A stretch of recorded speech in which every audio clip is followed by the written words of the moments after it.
Time for the only radio show of its kind. Auctioneers of antiques, collectors of cool, veterans of vintage. It's the Donley Auctions Hour on AM 560, The Answer. For the next hour, enjoy great information about buying and selling antiques and collectibles, and some interesting stories. Now, the Donley Auctions Hour. Welcome to the Donley Auctions Hour. Thank you for joining us. We're here every Saturday from 1 to 2 p.m. right here on AM 560, The Answer. I'm Susan, and I'm here with Randy Donley. We are the owners of Donley Auctions in Union, Illinois. We're just 60 miles west of Chicago, folks, right down on I-90. You got it. Yeah. Right at the Wild West Town. Hi, Randy. Welcome back from Louisville. Susan. Oh, yes. Thank you. That was quite a trip. That was quite a trip. You missed a lot while you were gone. Really? Yeah. Wow. I'll tell you all about that. Yeah, tell me about it. Hey, well, this week's show, Susan, I'd like to talk about coin-operated machines and gambling equipment and all the fun of collecting slots, pinballs, jukeboxes, and so on and so forth. It's probably one of the biggest hobbies in all of antiques collecting. Yes, it is, and it's actually one of my favorites, too. I find there's so many different things that you can collect and that we can sell at auction that people just love still to this day. Back when I was a kid, I always bring this up, that I come from a long line of collectors, my dad being a collector and everything. But back when I was a kid, collecting slot machines was still actually in Illinois illegal. Gambling equipment was illegal until like 1976. Mm-hmm. I think it was actually Governor Jim Thompson. Thank goodness. He was a great governor. Jim Thompson actually came to one of my friend's houses and looked at his slot machine collection and said, this should not be illegal. All these antique devices that people were collecting up until Jim Thompson changed the law or helped to get it changed, that was actually still illegal. I just can't imagine that. He actually came to his house? Yeah. Wow. Yeah. Again, Governor Thompson was a well-known antiques collector and a real friend to the hobby. Again, what a gentleman. Good person, good politician. And that's really something to say. But, again, previous to 76, if you collected slot machines, you were actually in violation of the law. And people that had slot machines and everything were actually afraid to sell them. They still had slot machines left over from when they owned taverns and bars and their families and everything. So the slot machines came home, got put in houses and rec rooms and everything. And people were actually afraid to sell them because they knew they were illegal and theoretically in violation of the law, and they could have been arrested. But why do I have a feeling that you and your brother were involved in that somehow when you were teenagers? Well, I don't know what the statute of limitations is, but you might say my brother and I were certainly involved in potentially the buying and selling of potentially, yes. Allegedly. Thank you. Allegedly. Thank you. But I'm not saying anything on the radio. No, to I'm incriminate sorry. myself. No, but that's how you learned a lot about slot machines, arcade equipment. Well, yeah, and that was a silly, antiquated law. It was just an old law that needed to be changed because, of course, nobody was using these antique devices for gambling purposes anymore. They were just decoration and fun to have for people in their homes and everything. But again, it's a great hobby.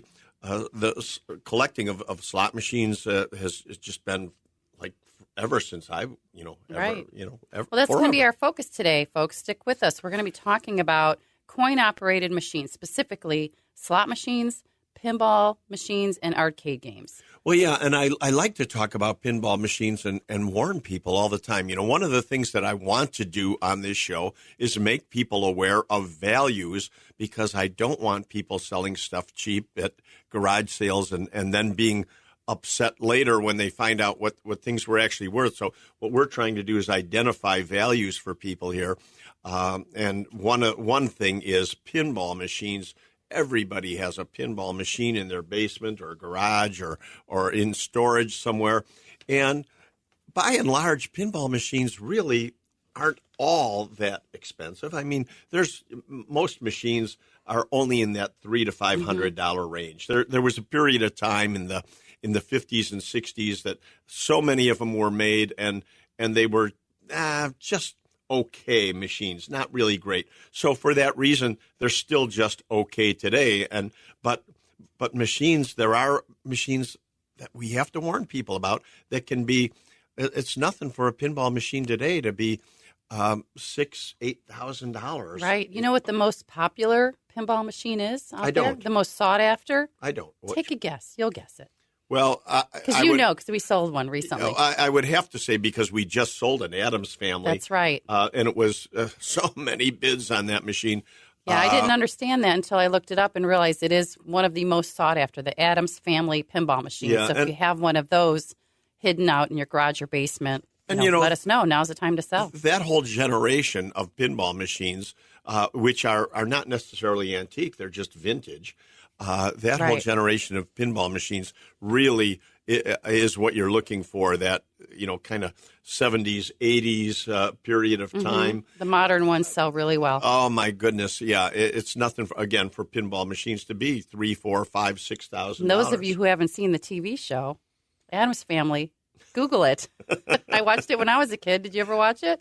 I did, as a matter of fact. I don't know if I did. It was in black and white. Yeah, come black and white was before me. With your black and white. I know.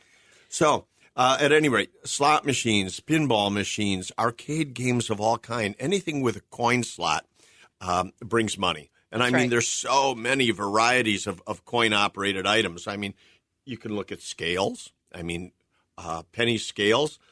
They're collectible, but they don't bring that much money. But there's boxing machines. There's pistol machines. There's rifle games. There's all kinds of a variety of things that are collectible. That's right. We're going to get into that much more in the next segment or two. But right now, you want to touch base a little bit about what's happening at Donley Auctions, Randy. I know you were gone in Louisville this week at the Show of Shows. Yeah, the military Welcome show, back. military and guns. Sure. I can tell you what's been going on while you were gone. We have a lot going on at Donley Auctions. Go ahead. Tell us. This week, actually it was last week, we put the vintage license plate auction online. It's coming up on Sunday, March 12th. So if you know anyone or you yourself interested in vintage license plates, we have about, 500 or so. They're online. Just go to our website at donleyauctions.com and you'll see a button that'll take you to that auction. And then yesterday I just put up another online-only auction of popcorn collectibles. Tell them a little bit about what's in that auction. Yeah, we have a large collection of popcorn machines, actual machines, and carts and everything that date back to the 1880s, actually, right on through the 1950s or 60s. And this came out of a museum. It's a museum collection that we're selling off. And then, of course, all the ephemera that goes with it, all the boxes and tin cans and everything. Burlap sacks, advertising, all of that. Tell them a little bit about the 1925 truck. I think that's my favorite item in the auction, actually. It is. It's a 1925 Model T Ford that is built into a large popcorn wagon, and it's an operating vehicle. If somebody wants to go into the popcorn business and go out onto the beach at North Avenue in Chicago, anywhere, you could drive it anywhere. What you want to sell popcorn out of. Have a little side hustle. It's available for sale, but there were only 6 of these originally made, and this is one that. Was started with an original 1925 Model T, but the complete box and mechanism, for the popcorn and everything is all new built on there. But what a showpiece! It's really that's right. The popcorn auction for popcorn and peanut lovers out there, that is coming up on April 1st. It is not an April Fool's joke by any means, right? But you can bid on it right now. Yeah, you can bid on it now. The auctions lots they start ending on April 1st, so you can get online, and we'll talk about that in a segment coming up about how to bid. Yeah.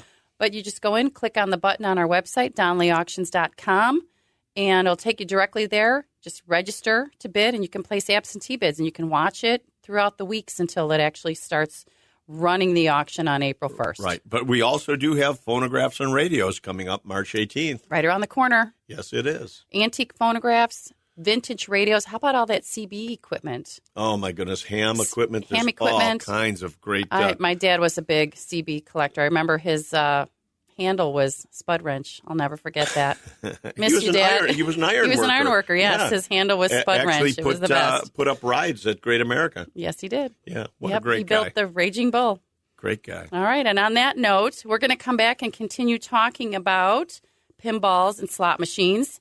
Anything coin operated. Anything coin operated. We'll get into more of that, too. But right now, you're listening to the Donley Auctions Hour right here on AM 560, The Answer. You can always give Donley Auctions a call at 815-923-7000.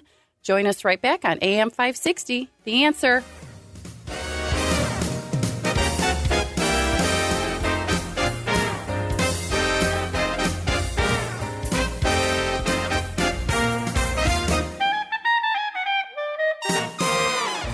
They've been called auctioneers of antiques, collectors of cool, even veterans of vintage. And they can introduce themselves. Thanks for listening. This is the Donley Auctions Hour on AM 560, The Answer.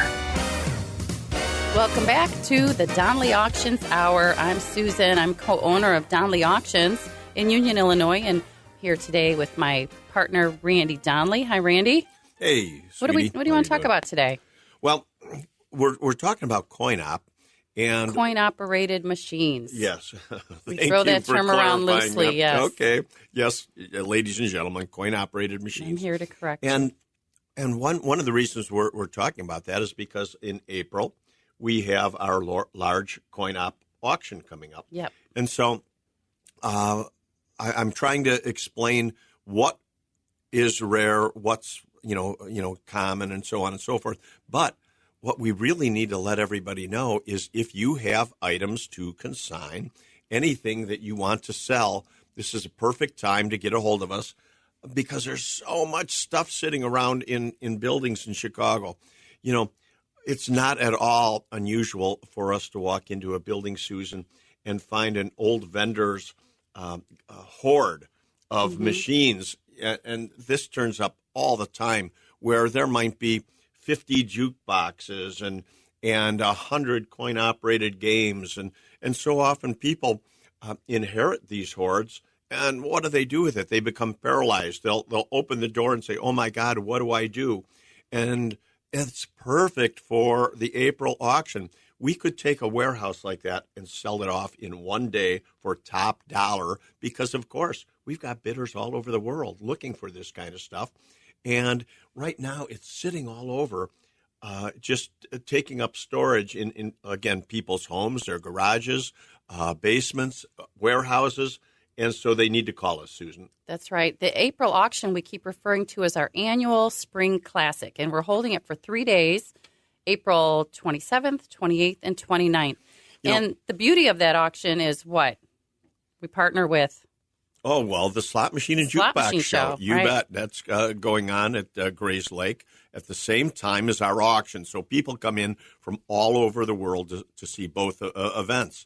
But, Chicago just has such a great history for coin-operated equipment because it really was at one time and probably still is the capital, the pinball capital of the world. I mean, companies like Stearns and Williams and Bally and Gottlieb, all these companies right here in Chicago, there's just so much stuff here in the city still existing. I mean, it didn't, all get out of the city. I mean, there's plenty of it here. There's probably plenty out there just in our neighborhoods out in Chicago. You bet. So you have to give us a call, check and see what you have. We'll be happy to look at any photos. That's the most important thing. Send us some photos of what you have so we can identify, give you an estimated value, give you some direction. Is it something we can come pick up? Is it something you can deliver to us? We'll give you direction on what to do with it. Susan, back when I was a teenager, both my brother Mike and I. Nothing but trouble, you two, it sounds like. Well, we actually worked for a company right on Lake Street in Chicago, 1936 Lake Street in Chicago. It was a an old building where they were still manufacturing the U.S. Marshal pistol game that everybody's seen. It was a pistol-operated, nickel-operated pistol that you would shoot at an old Wild West target with steel ball bearings. And we actually manufactured those. We were there for years and used to go to the MOA conventions and everything to sell these. But I'll never forget, in this building, the gentleman that owned it, his name was Johnny France. And he had all the old patterns for pinballs for Jennings slot machines. There's another company right in Chicago, Jennings. Mm-hmm. He had all the molds and the patterns and everything to make the slot machines, and all this old equipment still in his building. Well, I can only imagine there's still plenty of buildings like that in the city that are just treasure troves of great stuff. So anybody that knows where any of these treasure troves are, call us, because we can. What do we always say, Susan? We can make it fit in your wallet. That's right. I remember we held an auction, and there was just a pile of, I don't know what it was. I go, what is this? And you said, those are molds. I go, seriously? That's what they use to make these slot machines, those figurine slot machines. Sure. They were amazing. I had no idea, and they sold really well. I thought it was just a pile of dollars, right? Pile of junk, but it wasn't. And that's it. So often, even parts and things just look like a pile of junk. But if you know what it is, mm-hmm. and like we do, and what we're selling and where, we can turn it into some serious money for you. That's right. I have a little trivia question for you. Do you know what the rarest of all pinball machines is? Tell me. It is called the 1776, because there was only one made, but it was modified from a 1941 Showboat pinball machine. So there's only one ever made. So some lucky collector found that in auction. The only one made. We don't know where it's at or what it even sold for. Yeah, they haven't said anything. But it was made by the Chicago Coin Manufacturing Company in 1948 for the movie The Time of Your Life. A little bit of pinball history there. And, that's what's so neat. So often that we find things that people have not seen before because they are prototypes. And again, right here in Chicago, because so many of these factories, Susan, were right here in the city, prototypes very often went home with employees. They might make a prototype and try to figure out whether it's going to work or not and everything, and maybe not put it into production. Well, they didn't just scrap it and throw it away. Very often, employees had the good fortune of being able to take these things home. So rare stuff does turn up in the city here all the time. That's right. Now, a little bit more about history. We had a little bit of trivia. Now, a little history on pinballs. They were not originally made with flippers. That's correct. They were built without flippers because it didn't involve any skill at the time, and that's why they were illegal, because it was a game of chance. Right. So then when they invented the flipper and became coin-operated in the 30s, that's when all the trouble began. Well, yeah.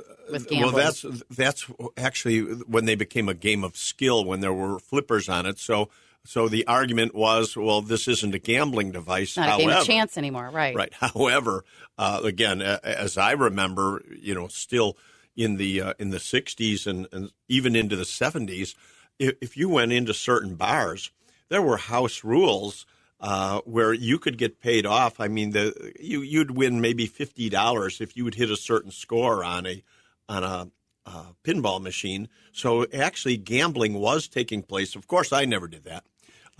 But of course not. But gambling was still taking place with pinball machines in bars for years and years, with house rules. So in '76, they finally banned that. It was no longer illegal, because the guy in court apparently proved that it was a game of skill, not a game of chance. Yeah. So that's how they were able to overturn it. Incredible. Yeah, great history. Laws come and go. We see that all the time right now, don't we? That's right.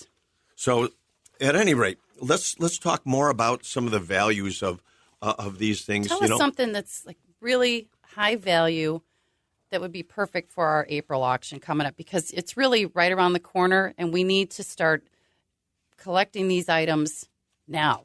before the end of March, really. Well, Susan, we're interested in any of the slot machines, of course. We're interested in pinball machines, almost any coin-operated game, anything with a coin slot. And, of course, some of the big money stuff would be, and these still turn up in the city of Chicago. I've always said Mills violin machines. Mills Company, another company that was based here in Chicago. Mills made a fabulous violin. We've talked about it once before on our show.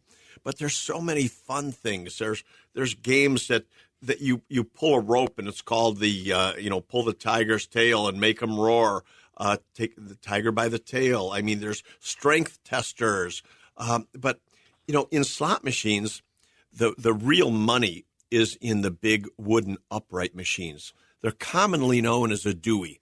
The big Dewey, like Dewey. As in Admiral Dewey. Dewey. After the Spanish-American War, he was the big hero. And so the Dewey slot machines, or that style, the big upright with a big spinning wheel in the middle, they are big money. Starting at $10,000, they go up to as much as $300,000. Wow. Let's continue talking more about that in the next segment. I love hearing about what is of value today in the coin-op collector industry. Don't go anywhere. You are listening to the Donley Auctions Hour here every Saturday at 1 o'clock on AM 560, The Answer.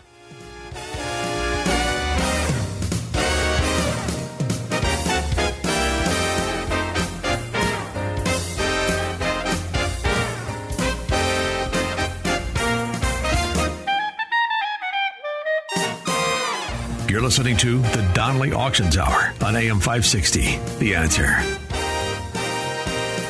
Welcome back to the Donley Auctions Hour. I'm Susan, and I'm here with Randy Donley today. Hi, Randy. Hey. We're here today to talk specifically about coin-operated machines. We have a fantastic annual auction coming up at the end of April, so we want to get the word out to everyone on specific items that would just be a great fit in our auction. But the problem is it's right around the corner. It's the end of April. So us as an auction company, we need your collections or even a single item, now. Tomorrow. Yeah, today or tomorrow. Call us. What I always want to say is just give us a call. We did have a customer drive out. Was that last week? He drove all the way out here an hour and a half with an item. It just was not good. So we don't want to waste your time. Please don't do that because if you make the trip, you're driving an hour or something out here, and we say, "Wow, it really has no value. It's not for auction." I would have to say, so often that's the case. Please just email us photographs, and we can tell you instantly. As a matter of fact, tomorrow. It's today's Saturday, so actually later today, I'm going out to make a pickup of some items. Just, somebody did just that. They emailed us the photograph, made the appointment, and... You know what I loved about her photographs was that she took not only individual items, but she took a picture of the room, and we zoomed in and saw some things down in the corner on the floor. We're like, okay, we got to get into that house that she didn't even think we'd be interested in. So we always say, send us photos. Give us a call, even if you're not even sure how to attach images, or if you want to text them, if that's easier, we'll give you a number to send that to. But I've got a crack team of people who are looking at all of our emails now and all those photos, and we're trying to get back to everybody within a couple days. But again, depending on what it is, we'll come out there. Randy's got a crew of guys. We'll drive out and pick up. If it's definitely worth everybody's while, we will come out and take that off your hands and keep it. The process, matter of fact, very simple. Mike is in Florida doing just that right now. My brother. Oh, is that what he's saying he's doing? He's working? Of course he is. Yeah, okay. We're working, aren't we, Mike? Happens to be in Florida. Just happens to be in Florida. Okay. However, we do have some, plenty of items already in a house. And I'd like to point out this really rare Mills, again, horse race Nickelodeon, that we have. There were when we started doing this, there were only 6 of these horse race machines known to exist, and because of our auctions and promoting and everything, 2 more have shown up. So there's now 8 known, and one of them is going to be in our April auction. That's right. It's a beautiful item, isn't it? It is. If you ever get a chance to Google it, just to look at a photo of it, it's really a neat piece. Right, because it's transcends two different fields. Well, it's a coin-operated item. It costs a nickel to operate it, but it actually has a horse race taking place, so it's a gambling device. You see little horses going around a track, and at the same time, it's playing a Nickelodeon. It's playing a piano, so you get the song, the horse race, and everything. It's really quite a device when you think about the technology. That's great. Now, I love that item. I can't wait to see it come up in April. Talking about horse race machines, we just sold a horse race machine. You know, the Arlington racetrack, everybody's aware of, and you know, they auctioned off, you know, so many of the things there. Well, we were actually hired to auction off the horse race game, totally different. It was not coin operated, but it was the horse race game that came out of the Turf Club at the Arlington racetrack. That's right. It was round. It looked like a hot tub for one, basically. The thing was huge. Big machine. And it was right in front of my office for a while, and it was what a great centerpiece. Yeah. And tons of history. Where did that go? Do you know? Where is it still in? No, I country? I don't think it's in the country. I think it's sold out of the country. Wow. Yeah. That may have been one of the items that was loaded up for Switzerland. It might have been. Yeah. Might have been. So, but, you know, jukeboxes are another thing that fit right into coin-operated. You know, coin-operated phonographs, you know, the first coin-operated phonograph actually started in the 1890s. It was penny-operated. It was a cylinder machine. And the purpose of a coin-operated phonograph was because most people at that period of time had never heard pre-recorded sound. Right. It was brand new, pre-recorded sound. Thank you, Thomas Edison. So they put a penny in a slot to hear pre-recorded sound, probably for the first time in their life. So it started as a curiosity, not as an entertainment device. But they became so popular that coin-operated phonographs before long had 6 cylinders in them. Now you could choose one of 6. And then over the years, you know, they became the mainstay in restaurants and places all over the country. And, of course, the jukebox is really made famous by the TV show Happy Days. Right. Everybody knows. I did watch that, yes. It was in color. Hitting the jukebox and getting it to work. That was always so. So people love jukeboxes in their man caves. And you know, it has such nostalgia for me, too, because we would go to Pizza Hut every weekend with my dad, and we would always play the jukebox. So, Randy, I am looking for a jukebox. In the next segment, I'm going to ask you what kind of jukebox I should be looking for.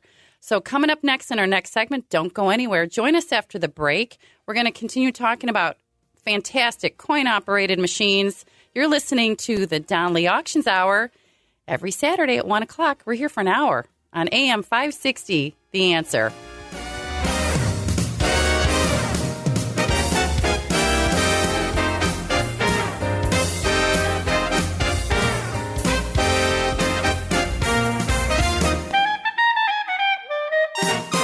And now, more of the Donley Auctions Hour on AM 560. The Answer. We're back with the Donley Auctions Hour. Thanks for sticking with us during that break. You're here today with Susan and Randy Donley of Donley Auctions in Union, Illinois. We're just 60 miles west of Chicago, everyone. You should come out and visit us sometime. But today we're talking about coin-operated machines, and Randy was touching a little bit on jukeboxes. On jukeboxes. One of my favorite coin-op machines because I love music. Everything about music. Well, you know, I pointed out that they started out as a penny-operated cylinder machine. They became so popular that by the time the disc phonograph had come along, which was in later years, the jukeboxes were an entertainment device. But there was a period of time in the 1920s and even into the 30s, the early 30s, that jukeboxes were just kind of plain ugly machines. Mm-hmm. They were just wood and not attractive and everything. So those jukeboxes from that period of time, although they're old, aren't real valuable today. So they really only have a value of anywhere from $300 to, say, $500 or neat. But it wasn't until the late 30s when companies like Wurlitzer realized that in order for them to sell more songs, you know, so they needed more nickels put in the machines. In order to do that, they really needed the jukebox to look like something. And they started hiring really great designers who in the late 30s, early 40s were making jukeboxes just beautiful out of colored plastics and even the bubbler, which is it's called the Wurlitzer 1015. The 1015 is probably the classic of all jukeboxes with the bubbles going up the sides around the colored corners and everything. Just a fabulous machine. Played 78 records. And that's still probably one of the most popular of all jukeboxes today. They are beautiful, yes. But then they realized that people even wanted to see the action more. Mm-hmm. So the big windows across the front, big curved glass front windows in the 50s and even into the early 60s, that Happy Days style where you could see the whole mechanism working. Very, very popular. But, Susan, you had asked what kind of jukebox you should be looking for. I've been in the market for one for a long time. I just never knew enough about them. Yes, they're pretty, but I really want that nostalgia of when I was a child going to Pizza Hut with my dad, play, F6, which was the song Sundown. Remember that by Gordon Lightfoot? Give us a couple bars, Susan. Sundown. Anyway, that song still has a childhood. Yeah, I don't want to sing. I don't. Okay. Not the place for that. That's scare everybody away. But I've always been in the market for a jukebox. We've had many come through auctions, and I just not sure where to go on that. What do you recommend for someone who really, I don't even have room for one, honestly? Here's what I recommend, seriously, is a remake. Not one of the originals, because the jukeboxes, the old ones, for one thing, normally the style that most people are looking for either play 78s or 45s. Mm-hmm. And those records not only are hard to get, but that's all they'll ever play. So if you buy some of these that look like the old ones, I mean, they're still manufacturing them now today. They look like an old jukebox, but they play CDs. And you can get any music. That's true, yes. You can play all your old hits on it, but also all the modern current music. So, it just has the variety that you need. Yeah, so that's a good advice. You don't necessarily need an antique. But I do want to point on one thing, that after the 60s, jukeboxes became ugly again. They became square boxes and just a very utilitarian coin-operated phonograph, in restaurants and bars and everything. So that period of time, again, after the 70s into the 80s and everything, when people have those jukeboxes today in their basements and they're calling us, again, that's the one that I have to give them the bad news on. It's very often not worth a lot of money. Wow. But we do have a guy who can repair jukeboxes for us and pinball machines and equipment when we consign stuff for auction, right? So there's certain things that we can actually get repaired. Well, obviously we can. The problem is that good repair people are so in demand that they're just backed up. And if one of our guests call, he can't get around to them, right. and that's so sad. So if you know of any good repair people out there, let us know, because we'll be happy to promote and help everybody out there, get new sources and everything. So if you know of somebody that is a good repair person for jukeboxes, we are always looking so that we can recommend them to our listeners. I just didn't want anyone to think that they can't consign a piece to us that's not working. So what's your recommendation on that? Oh, yeah. If it doesn't work, what do we do next? There's buyers that actually want machines not working, right? Because they'll buy them for less money and do their own repair work. Mm-hmm. So, and for the parts and pieces too. Absolutely. So everything sells in any condition, whether it's beat up. And this is why I say call us, but send us pictures so that we can assess it for you, because sometimes what looks like junk is junk. Right. But then sometimes what looks like junk is a treasure. Right. It's gold. Again, let me run that information past you again. Call us at 815-923-7000. Email us at Donley Auctions with an S. It's DONLEY. Donley Auctions at Outlook.com. All that information is on our website at DonleyAuctions.com. Please get in touch with us beforehand. We'll give you some direction on what to do next. And as always, we'll make that collection fit in your wallet. But right now is the perfect time.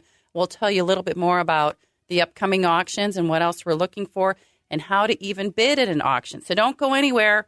You're listening to the Donley Auctions Hour here every Saturday at 1 o'clock on AM 560, The Answer.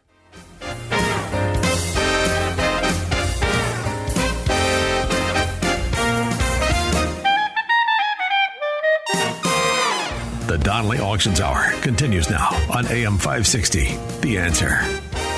We are back with the Donley Auctions Hour. Susan and Randy here with Donley Auctions in Union, Illinois. We're talking about coin-operated machines and some upcoming auctions. Randy, tell us more. Well, I'm always trying to explain to people what exactly we're looking for. And, I just happened to think about a company, Exhibit Supply, that was also in Chicago here. They made card vendor machines where you used to put in a coin and get a card, maybe a movie star or what have you. But Exhibit Supply made such a great variety of games. And, talking about card vendors, I also think about fortune telling. Oh, yes. Oh my gosh. Fortune tellers are so neat. They always have a grandma or a gypsy or something inside a glass box, and you'd put in a coin and get your fortune out. Did I tell you that's going to be my Halloween costume this year? Don't anybody take that idea. That's what I'm going to be. So you better start working on it. Okay. Well, once again, here we go. So fortune tellers, we're always looking for coin-operated games like that. But, I thought I should touch a little bit, too, on, we're talking about so many antique games that, are somewhat out of touch with a lot of people's lives because they didn't live that far back. And so one very popular item in collecting still are early video games like Pac-Man, things we remember like Golden Tee or Donkey Kong. Donkey Kong, I remember that, yeah. So it doesn't have to be always, from the 20s, 30s, and 40s Rusty, and everything. dusty. Yeah, it can be newer stuff, Absolutely, more modern. because they sell well at our auction. So keep that in mind. All vintage, all makes and models, and advertising for any of the above, anything that has to do with advertising or signs, mentioning any of these products. Oh, signs for sure. We've had Wurlitzer signs and some great advertising. Those sell very well for everyone's man caves or she sheds, they call them now. Big money. Yeah, that's right. So we keep talking about the April auction. It's coming up the end of April, 27th, 28th, 29th. Now is the time to give us a call. If you have anything you need to sell or you need to downsize, you're moving, let us know. We'll give you some direction. Email us at donleyauctions@outlook.com. And I got to tell you, Susan, I'm looking for that big warehouse. I know. We would love a warehouse full of stuff. Somebody's got a hoard in the Chicago neighborhood somewhere. Let us know. We'll come out and check it out and give you an honest evaluation. Randy's integrity, the Donley Auctions are known for the integrity. We will be very honest and tell you what your next steps are for sure. So again, let's recap real quick. The April Spring Classic, the end of April, consign now on some of those items we talked about today. We have a vintage license plate auction coming up on March 12th. So with that in mind, we're also looking for some unrestored vehicles for our April auction as well. I love cars. I had a guy call me yesterday with a bunch of GTOs. So we'll see what's going to happen with that. Stay tuned for more. We have our big antique phonographs and radio auction coming up March 18th. That's also online already, too. I'm glad you mentioned cars because some of the really big car auction houses, they don't want Model Ts and Model As anymore. Right. They're looking for the high-performance stuff. We're still selling that vintage well. That's right. And unrestored. People want the unrestored stuff. So stay tuned and keep an eye on Donley Auctions. Popcorn Collection, April 1st. May 20th is our next firearms and military auction. So as always, we love to push firearms, ammunition. We're always looking to consign those items. We carry our own FFL. And like I said, send us photos to donleyauctions@outlook.com. Give us a call at 815-923-7000. We will be happy to answer any of your questions. The other thing I want to mention, just come out to one of our auctions. We would love to see everybody coming out. So the next one really they can come visit is March 18th for the antique phonographs and radios. But for now, I'm Susan. And I'm Randy Donley. And we'll see you at the auction.